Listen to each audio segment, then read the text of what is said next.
20-minute drive from Kfar Blum, we headed to the Banias Nature Reserve. This ancient site was developed around a spring that was once associated with the Greek god Pan. It is located at the foot of Mount Hermon, north of the Golan Heights. We're here with Ophel from the Banias Nature Reserve. I am stunned, actually. This is the most gorgeous thing that I've ever seen here in Israel. I didn't know that these types of caves and waterfalls even exist here. So tell us a little bit about the Banias Nature Reserve. To me, what is so special about this place is that there's many things to see around here. Yeah. You have archaeology, old city Banias, the temples, which we're probably going to see later, a nature reserve. We have a beautiful wildlife here. Most people don't see it, but we do. We have our own cameras and we go out at night. Yeah. And there's just a very good vibe around here. There's two main archaeology, I'd say, centers here. Okay. The area of the temples, mainly Greek, and there's the center of the old city Banias. And then you have the nature, the running water all over the year. You can see how people use the water, people that live here. Right. Flour mills, they used to produce electricity here using the power of the water. And obviously, to me, the most beautiful part is the suspended trail and the beautiful waterfall, which is not the tallest in Israel, but the waterfall that runs the most amount of water in all of Israel. All right, that's pretty impressive. I am so excited to get started, so why don't we go? Yep, let's go. Let's do it.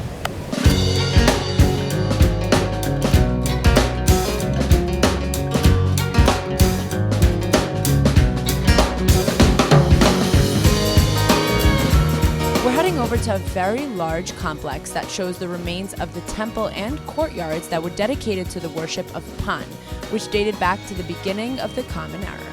The time most famous here is actually the Roman one, considering it was the most prosperous. You were saying that most of your visitors are actually pilgrims? I wouldn't say most, but about half. Wow, About Christian half. pilgrims? Yeah. Christian pilgrims. In the New Testimony, there's a story about Jesus coming here with his followers, and he asked them, what does people say about me? Right. Okay, and now I cannot quote the exact word. Right. The main story is they say, you're this, you're that, and then one of them says, okay, you're the Messiah. Oh. And then the whole story get on, and that's the first time that Jesus is mentioned in the Son of God, is the Messiah. And we're gonna see the sand dreidel in a minute, and you can see the verses literally being printed into the sand. Amazing. That's a very nice thing. Yeah. All right, let's do it. You have the exact verses from the New Testimony printed in backwards in different languages. Yeah. And while you spin it, it's being imprinted into the sand. Wow, amazing. It's a very beautiful thing. Everybody stops here. Yeah? All right, let's do it. We actually just fixed it after like 6 months. It was broken. You want to find the English one? Yeah. You are Jesus Christ, the Son of the living God. And Jesus answered him, I tell you, you are Peter, and on this rock I build you my church, and the power of death shall not prevail against it. All right.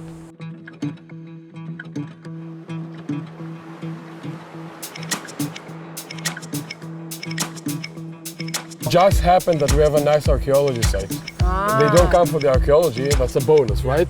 Most important to see where Jesus was. Yes. Excuse me. Thank you. All of this area is a temples area dated to the Greek time. Actually, the people have been around the Banias, at least when you can see documented papers, from the time of the Hellenized.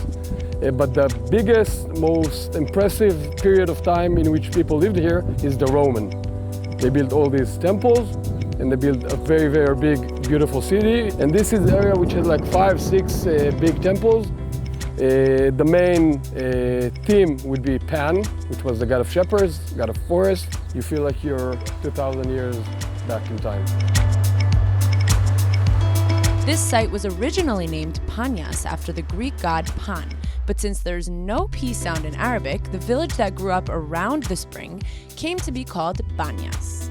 I feel like such a tourist. Oh, you just use the milk. Oh, okay. So if you burn somewhere And when it's become like dark, You can touch it a little bit, yeah. It's gonna go away. Yeah.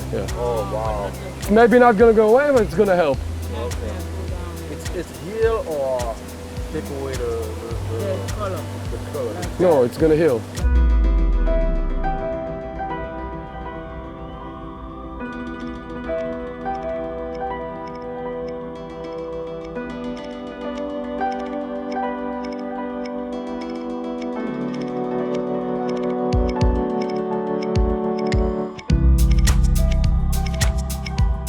What is this pump that is sitting so perfectly situated next to the water? Okay, so other than this being a sacred place for Christians because of the new testimony story about Jesus, the Banias is also one of the three streams, along with the Snir and the Dan, which form the Jordan River, which is also kind of sacred. And so a lot of pilgrims, and they come and they want to take some holy water with them. And then people used to go inside and fall down and injure themselves. So we put this pump, takes water from the stream in here, and they can fill the bottles and take them home as a souvenir. Amazing, that's great. So you were saying that Banias, Snir, and Dan are the two streams? Three streams that form the river. The Jordan River. Jordan River. Yes. Yeah, exactly. Amazing. Yeah. All right, so let's go check out the waterfall. Yeah, let's do that. We just got to the waterfall entrance, right? Yep. And you were saying that this is the third most popular location, tourist destination in all of Israel after Caesarea and Masada. Exactly. With around 700,000 people, you would say? Yeah, that's what we're heading this year. Like I said before, about half of this is tourists and the other half is Israelis. Almost every school in Israel come here. And you got families, you got the groups. Yeah, so that's about it.